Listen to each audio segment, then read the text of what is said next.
Welcome back to Green is Good, and we're so excited to have with us today George McGraw. He's the Executive Director of Dig Deep Water. Welcome to Green is Good, George. Thank you, John. It's my pleasure. Well, George, before we get into talking about water and all things water and the water crisis that we have in California and actually in so many other parts of the United States and the world, can you please share a little bit about George McGraw? What's your journey leading up to this leadership point that you have, and why are you here today? Share, how it all happened.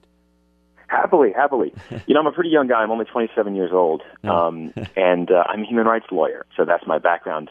The first job I pulled out of grad school was for a major international development organization working in water in Afghanistan. And, you're probably aware, and certainly your listeners are, that about 1 billion people around the world, about 833 million, don't have access to water or a toilet at home. So it's a huge crisis. Wow. But the worst number is that about 50 to 80% of the projects that we plan as an international community every year to deal with this problem fail. They fail within the first 12 months. And I was seeing that firsthand at this major international organization, just witnessing these communities who thought they were receiving clean water, witnessing their projects fail and witnessing them making, the hard transition back into water poverty, watching it to destroy their education and their economic opportunities. And like any good millennial, I thought to myself, we can do better. So I moved to Los Angeles, got a grant with some friends of mine, and started an organization that takes a very human, individual-centered approach to water access. And we've been going ever since, about 3 years now. Wow, that is just incredible. And for it's so hopeful to have someone as young as you on doing such important work.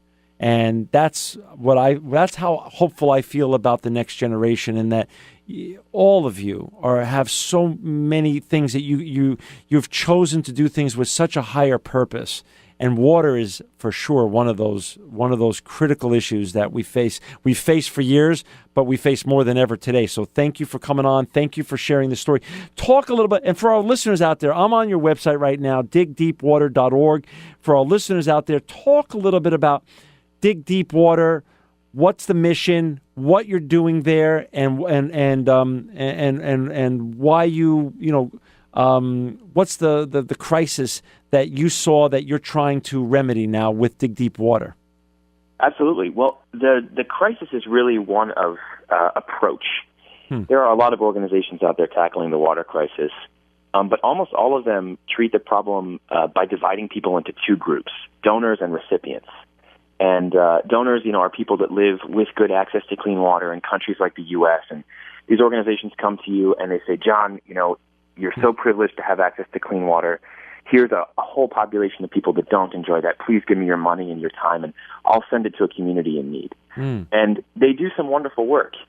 But the thing about water is that it affects us all equally, and that whether you have access to water or not, it's important that access is truly sustainable, that you protect it, that you conserve it, that you understand it. And so we take a very different approach at Dig Deep. Instead of dividing people into haves and have-nots, we build projects that unite communities, whether they have access to water or not, around projects that recognize them as equals. And that really empowers the communities on the ground in places like Cameroon or South Sudan or even New Mexico to feel like we're recognizing their dignity and that they're really leading these projects that help them. And it also really activates Americans. For the first time, people aren't asked to just sit to the sidelines and send their money or their interests to a certain place. They're asked to get actively involved, to understand how they're using water, how much water they're using, where it comes from, and how they can protect it in the future. And that builds ownership and participation that really bring us together, because for so long now, we've treated water access and water conservation as two different issues. But I can tell you, living here in Southern California, that in 15, 20, 30 years, we're going to realize that they're really the same issue, and that if we don't all treat water access as a basic human right and start making plans and laws and economic policies that reflect that, we're going to be in trouble. For our listeners who just joined, we've got George McGraw, and he's the Executive Director of Dig Deep Water. For our listeners out there that want to follow along and learn more about all the great work George is doing with his organization, it's digdeepwater.org or NavajoWaterProject.org. George, again, can you share those wow numbers? How many people in the world don't have usable water right now? About 833 million, and that's the number without access to a safe source of clean drinking water at home. A larger number, about 2.5 billion people don't have access to a toilet. So those are definitely some wow numbers, about 1 in 7 people around the world. And is this just an international problem, or are there groups in the United States without clean water at home right now? Well, I kind of hinted at it. It's typically when, the educated public thinks about the water crisis, they think about places like sub-Saharan Africa or South Asia. Right. And those are places we work. They're absolutely struggling to get the water they need every day. They wake up, they collect it from a point and they bring it home, and it's usually dirty. But that same water poverty exists right here in the United States. So we were crunching some numbers last week, and our estimate is about 1.9 or 2 million people in the U.S. lack access to a safe source of clean drinking water. And that includes the urban homeless, the urban poor, migrant worker communities, and people caught sort of in illegal migration situations. And the biggest population by far are American Indians. Wow. So can you share, first of all, how, I haven't heard of this issue, and doesn't mean, and I try to be, news-centric, but again... You're the king of green, John. I'm the king of green, but I don't know... this is why I have great people like you on, because seriously, there's so many important areas that need more exposure, that need more light. We can't, if there's darkness, we can't reach these issues. But the more light that people like you shed on these issues, we can then start focusing on them, and more people, become aware and get involved. So, when did you really learn of this? You're only 27. When did you learn of this? And and then can you share some personal stories that you've touched along the way or learned along the way of this journey you've been on? Happily. I heard of the water crisis for the first time in college. It really just became news, quote unquote, in the mid to late 2000s. And so this issue, even though it's existed for a long time, is really one that people are just coming to understand. But I'll share a personal story with you about finding out about water poverty in the U.S. I, like so many people my age, I tend to fall into this trap where I think I know everything. And sometimes it's a surprise. I had a donor call me a few years ago, and she left a message on our voicemail at the office over a weekend, and she said, my name is Karen. I'd really like to make a large donation to finance a water project. And I called her back and said, Karen, we'll be delighted to take your donation. We'll use it to empower our community, and we'll do all these wonderful things with it. And she said, that is great, but I have one stipulation. And I said, well, what is it? And she said, well, the water project has to be in the United States. Wow. I said, Karen, there is no water poverty in the U.S. I'm a UN-trained human rights lawyer. I know about these things. Let me use the money in a place like South Sudan. And she said, no, some students and I just got back from a Native American reservation out west, and we saw tremendous water poverty. People that were waking up every morning, grabbing a bucket or a jerry can and walking to a local pond and bringing water home to boil it. Not very dissimilar from what we see in places like sub-Saharan Africa. And, I started to do some research. I called some friends at the United Nations High Commissioner for Human Rights and started to do some research with people at the EPA and in the Bureau of Indian Affairs. And it turns out there is this huge, really silent problem here in the U.S. We're working with the Navajo Nation right now, with Americans in New Mexico. And about 40% of Navajo Indians don't have access to water at home. That number for non-Native Americans is just 0.6%. It's just incredible. That is incredible. That is just, wow. So we do have this problem at home. It does exist also, as you said earlier at the top of the show, internationally on a broader basis. But here in America, we have this problem right here.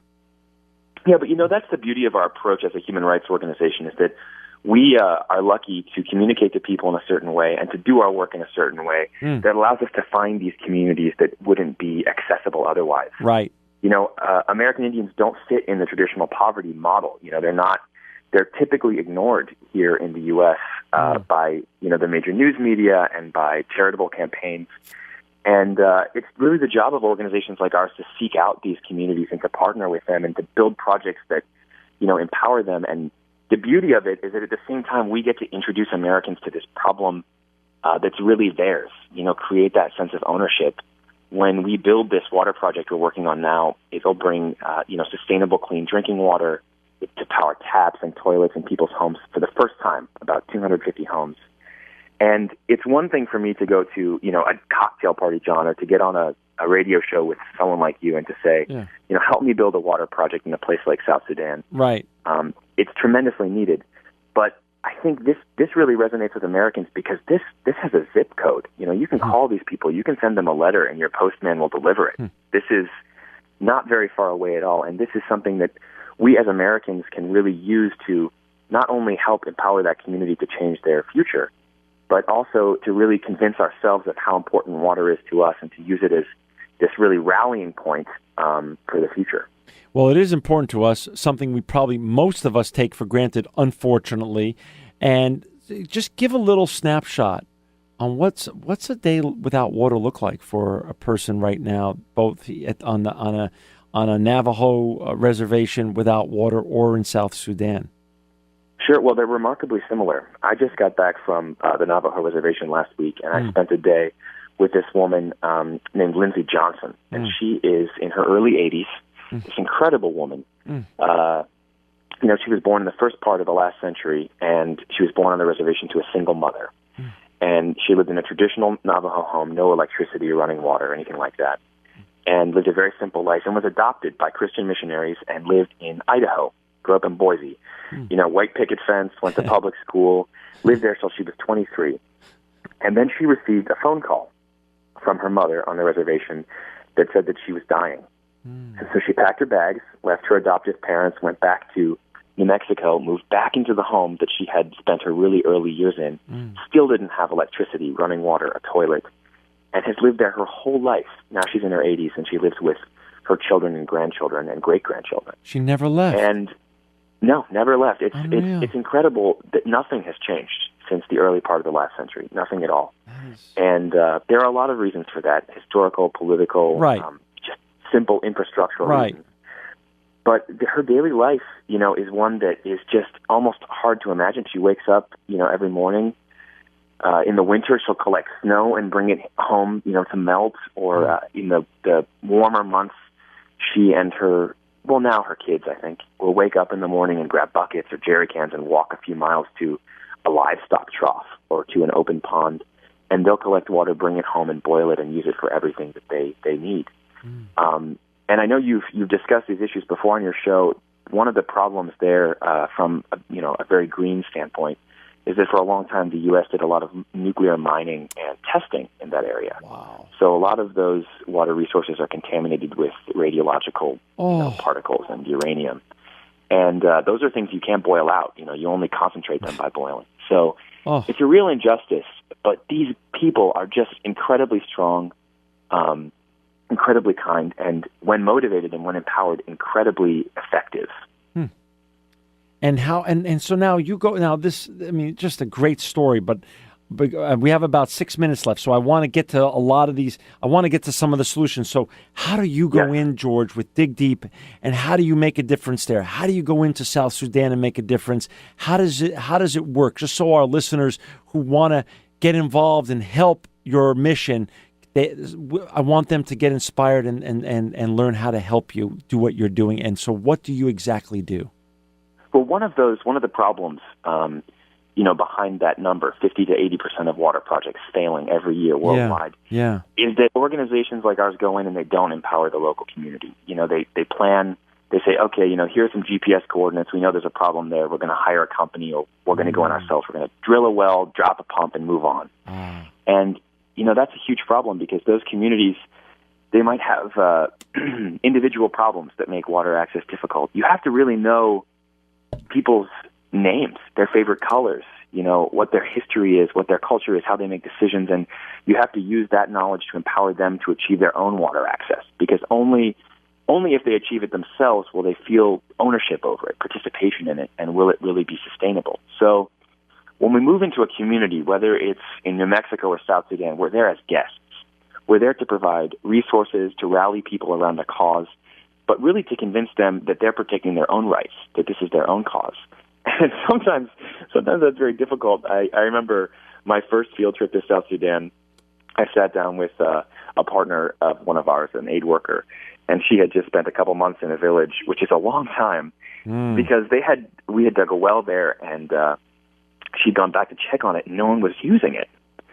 And they were still going to this sort of open pit a couple miles away that was collecting this very dirty water that was making them very sick.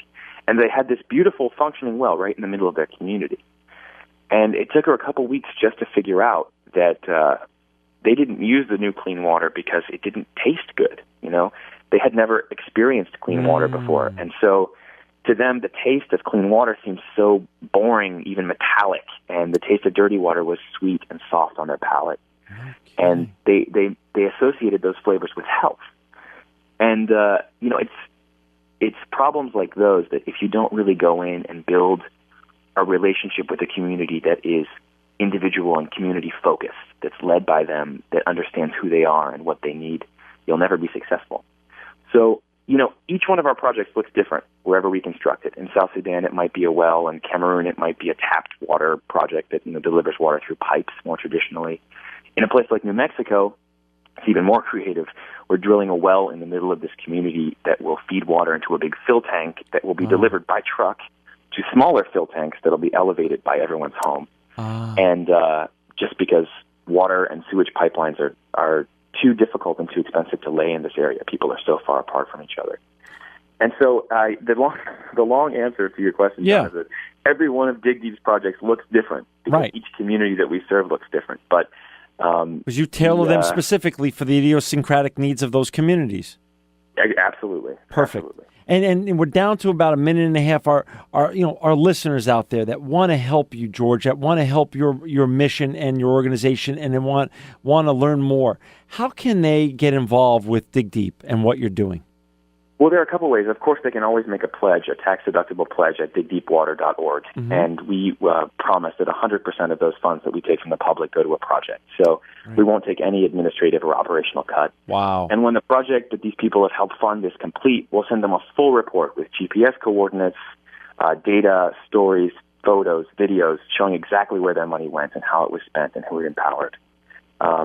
If they want to help specifically with the Navajo project, you can buy gifts like hand-numbered or signed spherographs or vials of soil from the project site at NavajoWaterProject.org, and those funds will go directly to that project. But there are other ways, various ways throughout the year that people can get involved.